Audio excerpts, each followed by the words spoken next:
Dear Professor Castellani, on behalf of the editorial board of the Herald of Legal History, I would like to thank you for accepting the invitation and agreeing to this interview. It's a great honor for me to talk to you today, and thank you for giving our readers the opportunity to learn more about your academic work and teaching. You're a prominent scholar specialized in the field of classics, ancient culture, and art. In your academic work, you focus on antiquity, ancient Greek and Latin, prose, poetry, mythology, philosophy, and law, as well as ancient Greek and Latin languages. Could you please tell us how your journey began and why you decided to study classical languages and the beginnings of the humanities? What sparked your interest in the earliest phase of your education, and did you focus on the topics that would be the base of your scholarly work early on, or did you gradually discover new areas and develop an interest in them through your work? It's my honor to be here.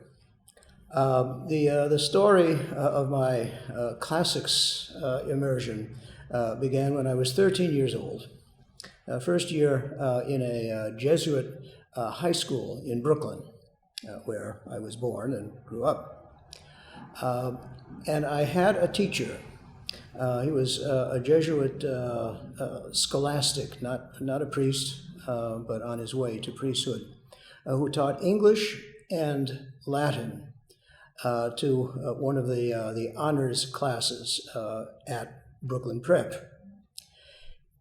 He was such an enthusiastic teacher of English and got me interested in literature more than I had been before by any of the nuns who had taught me in Resurrection School, but also was a brilliant teacher of Latin. I had no experience with a second language. Latin was my first, and because he did such a good job with Latin, and I learned it so well, I may have a facility for learning it.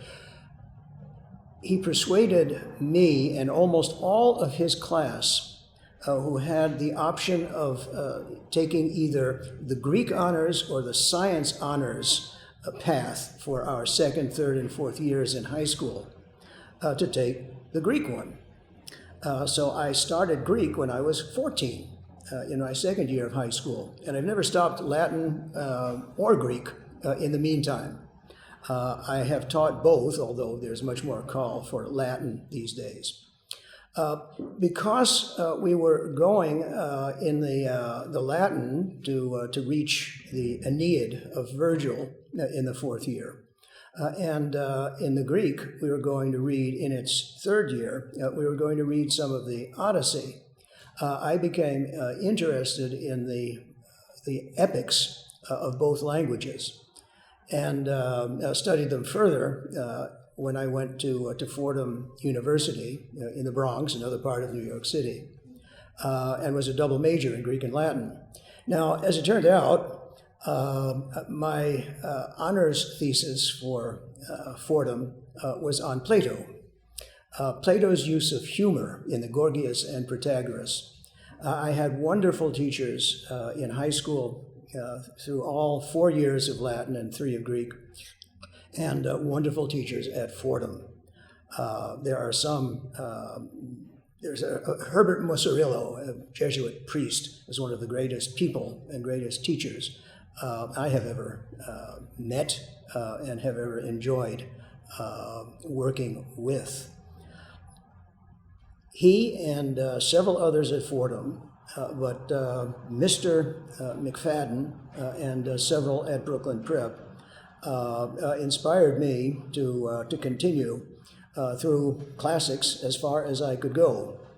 And another Jesuit by the name of William Grimaldi, who was probably the first Jesuit and the first priest to get a doctorate at Princeton University with an Italian name. So an Italian, a Jesuit, and a priest, probably not all that welcome when he studied at Princeton.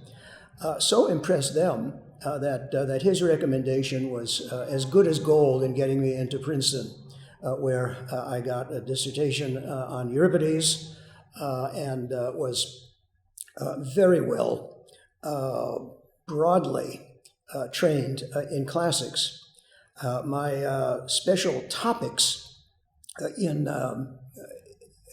special topics were required for concentration toward the qualifying examinations before one could do a dissertation.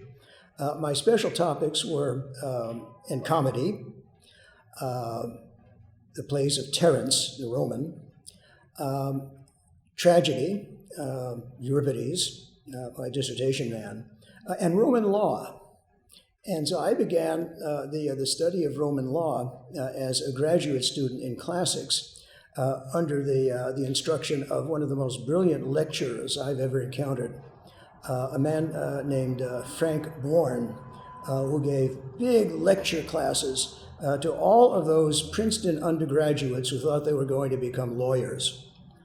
Well, I had great fun with him. I also had great fun in a small preceptorial group that was led by one of the classics faculty, a Roman historian by the name of Luce. So I had full coverage of literature, epic, lyric, dramatic, but also a lot of history and even some law in my graduate preparation. This was a very good basis for me in the post that I acquired, my first full-time job ever, and one that I've held since I began in 1971 at the University of Denver. Because for almost all of the time that I've been there, since 1971, all except the first 4 years, I've been the only classicist there. So I have to know everything. I have to be able to teach everything. Only at undergraduate level. We don't have a graduate program. We don't even have an undergraduate major these last decades. But when a question arises from a colleague or an opportunity arises for me to teach something that interests me, I can do it. I'm pretty much my own boss, the head of a department of one.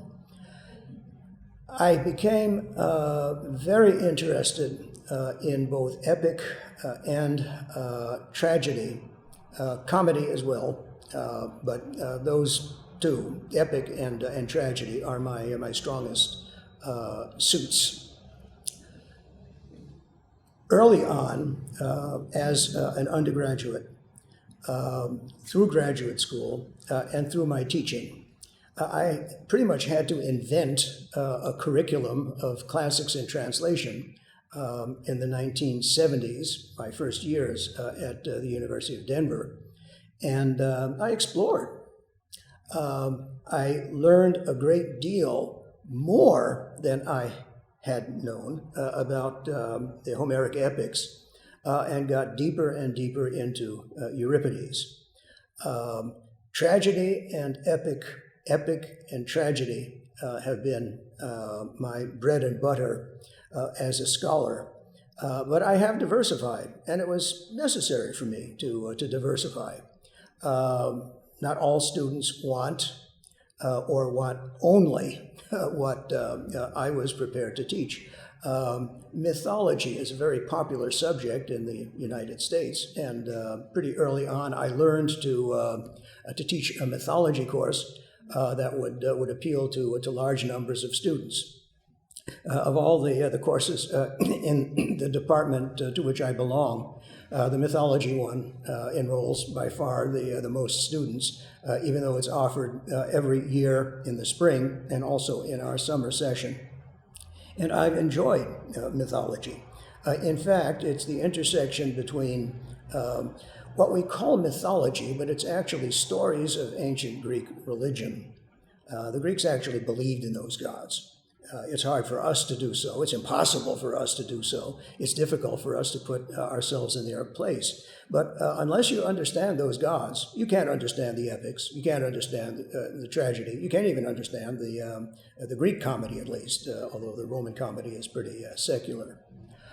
So by having to teach mythology, it wasn't that I was compelled, but I could see the need for it and came to enjoy it.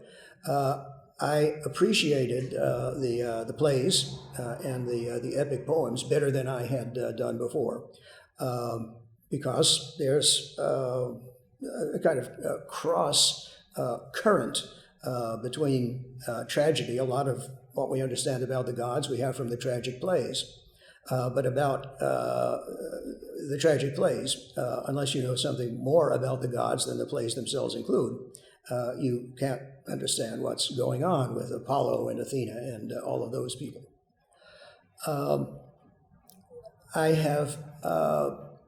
I've been involved in classical associations and have regularly contributed papers. I have, between extramural lectures and conference papers, I have a long list that I think you've seen. It goes well into the hundreds.